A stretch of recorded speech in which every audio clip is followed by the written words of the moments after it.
Hey guys, আজিৰ ভিডিঅ'লৈ মই সকলোকে স্বাগতম জনাইছোঁ। আৰু ৰাকেশ ৰিয়ানৰ গান শুনি যিসকলে বহুতে বেছি ভাল পায় সেইসকলে হয়তো আৰু এই খবৰটো শুনি আৰু বহুতে বেছি ভাল পাব। ভাল খবৰটো হৈছে যে ৰাকেশ ৰিয়ানে মুকলি কৰিব ওলাইছে এটা নতুন গীত। গীতটিৰ নাম হৈছে একেলগে থাকিম। কথাসুৰ ৰেকিবুল, সংগীত ব্যৱস্থাপনা দীপকেশ বৰগোহাঁই আৰু ৰাকেশ ৰিয়ান আৰু গাৰ্গী দত্তৰ কণ্ঠৰ একেলগে থাকিম গানটো মুকলি কৰিব ওলাইছে 24 তাৰিখে। আৰু বন্ধুসকল, এই গানটোৰ কাৰণে কোনে কোনেনো আশাবাদী হৈ আছে কমেণ্ট কৰি জনাবচোন। আজিৰ ভিডিঅ'টো আছিল ইমানেই।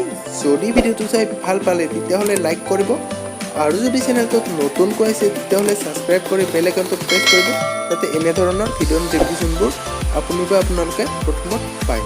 আজিলৈ বাই।